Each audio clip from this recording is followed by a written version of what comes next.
Hello मेरे प्यारे गुलूमुलू से बच्चों। हम लोग जो ये सीरीज चला रहे हैं इसमें हम क्लास 12th के सारे डेरिवेशन को कंप्लीट करेंगे बेटा। जितने भी डेरिवेशन हैं उन सबको कंप्लीट करने वाले हैं। आपको क्या करना है, बहुत ध्यान से सुनना है बेटा। चलो फिर शुरू करते हैं। हमें इस वाले वीडियो में हम लोग ये बात करेंगे इलेक्ट्रिक फील्ड की due to infinite line charge wire.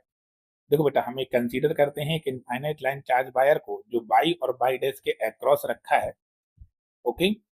और फिर इसके थ्रू हमें एक इलेक्ट्रिक फील्ड निकालना चाहेंगे जो कि स्मॉल आर डिस्टेंस पर होगा। ठीक है। अब हम क्या करेंगे, जब भी हमें ऐसा केस आते हैं तो हम इलेक्ट्रिक फील्ड निकालने के लिए हम गॉस थ्योरम पे जाते हैं। और गॉस थ्योरम के लिए हम सबसे पहले गॉसियन सरफेस मानते हैं।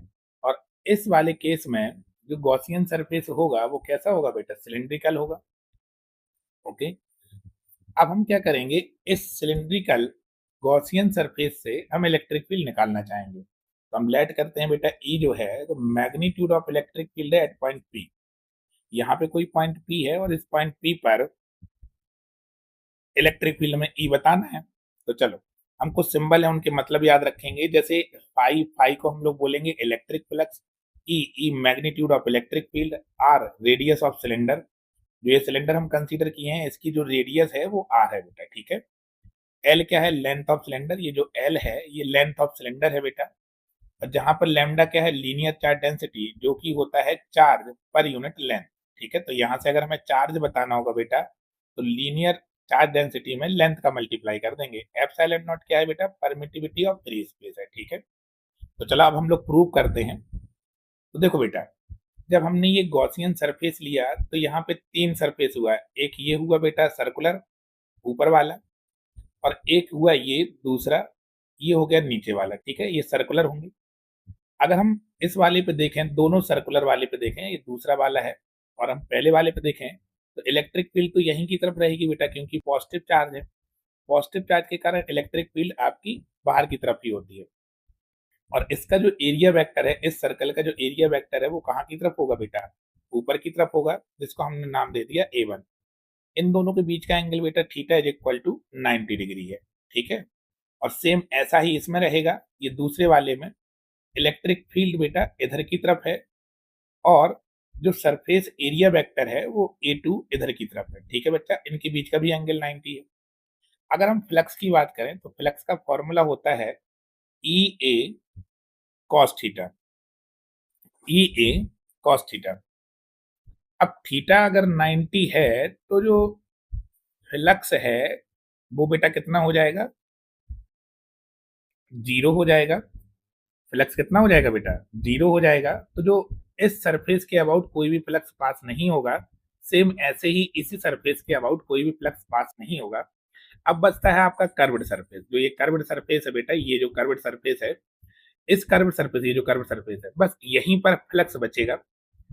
तो जो फ्लक्स का फॉर्मूला होगा, हमने क्या किया, छोटा सा एक पार्ट हम कट कर लेंगे। तो छोटा सा पार्ट हमने कट किया तो यहीं पे हम कैलकुलेशन कर ले रहे हैं। तो फ्लक्स का फॉर्मूला होता है बेटा ई डॉट डी ए। ठीक है, ये फ्लक्स का फॉर्मूला हो गया बच्चा। अब ई हम लोगों को निकालना है।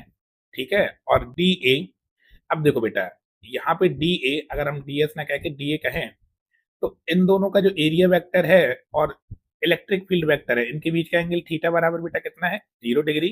तो ये हो जाएगा बेटा कॉस 0 डिग्री। ठीक है। अब ये हो जाएगा ई। अब डी ए को आप इंटीग्रेट करोगे, ये छोटे से एरिया को इंटीग्रेट करोगे तो हमें टोटल कर्व्ड सरफेस एरिया मिलेगा, जो कि होता है बेटा 2 पाई आर इंटू एल के बराबर।